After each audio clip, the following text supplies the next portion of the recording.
Dhanik Bharat Educational Institutions, Inter, IIT, JEE, NEET, admission opened. Social మీడియాలో E20 petrol గురించి జరుగుతున్న రకరకాల ప్రచారాలపై కేంద్ర పెట్రోలియం శాఖ పూర్తి స్పష్టతనిచ్చింది. ఈ ఇంధనం వల్ల నీరు వృధా అవుతుందని, ఇంజన్లు పాడవుతాయని, ఇన్సూరెన్స్ రాదంటూ సాగుతున్న ప్రచారాలన్నీ అవాస్తవాలని కొట్టిపారేసింది. శాస్త్రీయ పరిశోధనలు, అంతర్జాతీయ అనుభవాల ఆధారంగానే ఈ కార్యక్రమాన్ని అమలు చేస్తున్నట్లు ప్రభుత్వం స్పష్టం చేసింది. సామాన్య ప్రజలకు అర్థమయ్యేలా ప్రభుత్వం వెల్లడించిన అస్సలు నిజాలు ఇవే. Is saying that fuel mileage is going to be dropped. Arey bhai, it's now well established that when you have ethanol, they use it in racing cars also. The acceleration increases.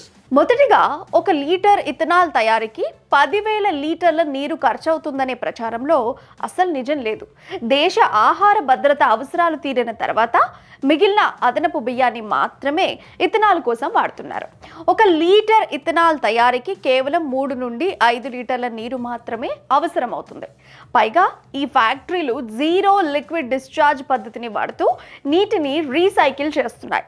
ప్రస్తుతం తక్కువ నీటితో పండే మొక్కజొన్న ద్వారా కూడా 40% పైగా ఇథనాల్ను తయారు చేస్తున్నారు. అలాగే E20 పెట్రోల్ అనేది ఏదో కొత్తగా చేస్తున్న ప్రయోగం కాదు. America, Brazil, Canada, Thailand, Japan వంటి అనేక దేశాల్లో దశాబ్దాలుగా ఇథనాల్ కలిపిన పెట్రోల్ను సురక్షితంగా వాడుతున్నారు. వాహనాల మైలేజ్, పికప్ తగ్గిపోతుందనే అపోహలను కూడా ప్రభుత్వం తోసిపుచ్చింది. Automotive Research Association of India ఆధ్వర్యంలో కార్లలో 40,000 కిలోమీటర్లు, ద్విచక్ర వాహనాల్లో 20,000 కిలోమీటర్ల మేర పరీక్షలు జరిపారు. ఇందులో మైలేజీలో చాలా స్వల్ప మార్పు తప్ప వాహనం నడపడంలో ఎలాంటి ఇబ్బంది లేదని తేలింది. పైగా ఇథనాల్ వల్ల ఆక్టేన్ రేటింగ్ పెరిగి వాహనాల పనితీరు బాగుంటుంది. ఇండియన్ ఆయిల్, SIAM వంటి సంస్థల్లో కలిసి చేసినటువంటి పరిశోధనల్లో లోహాలు లేదా ప్లాస్టిక్ భాగాలకు ఎలాంటి నష్టం వాటిల్లదని స్పష్టమైంది.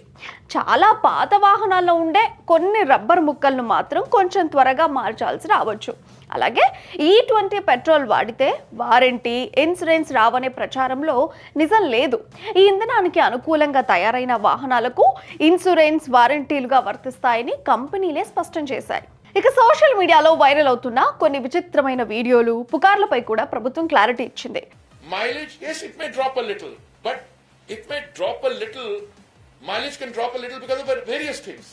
If you're driving from here to Gurugram, and if you follow the route I follow, then there are many points at which there are toll bridge, other things, so calculate that. Ethanol ను చక్కెర పదార్థాల నుండి తీస్తారు కాబట్టి petrol tank దగ్గరకు చీమలు, ఈగలు వస్తాయనేది అబద్ధం.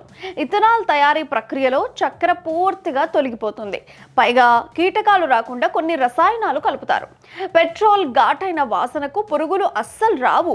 పెట్రోల్లో నేరుగా చెరకు రసం కలుపుతున్నారనే వీడియోలు కూడా నకిలీవే. ఫ్యాక్టరీలో తయారు చేసిన ఇథనాల్ను మాత్రమే ప్రభుత్వ నిబంధనల ప్రకారం కలుపుతారు. ఆధునిక వాహనాల్లో, పెట్రోల్ బంకుల్లో నీరు లోపలికి వెళ్లకుండా గట్టి రక్షణ ఏర్పాట్లున్నాయి కాబట్టి ట్యాంక్లోకి నీరు చేరుతుందనే భయం అక్కర్లేదు. ఇదొక ప్రయోగం మాత్రమేనని సుప్రీంకోర్టులో ప్రభుత్వం ఒప్పుకుందనే వార్తలు కూడా తప్పుడు సమాచారమేనని అటార్నీ జనరల్ కార్యాలయం స్పష్టం చేసింది.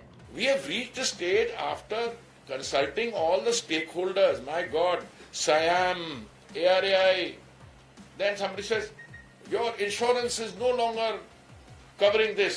ఈ ఇథనాల్ బ్లెండింగ్ ప్రోగ్రాం వల్ల దేశానికి అలాగే రైతులకు ఎంతో మేలు జరుగుతుంది. భారతదేశం 2025లో డిసెంబర్ నాటికే అనుకున్న సమయం కంటే ముందే పెట్రోల్లో 20% ఇథనాల్ కలిపే లక్ష్యాన్ని విజయవంతంగా సాధించింది. దీనివల్ల పర్యావరణానికి మేలు జరిగి కార్బన్ ఉద్గారాలు భారీగా తగ్గాయి.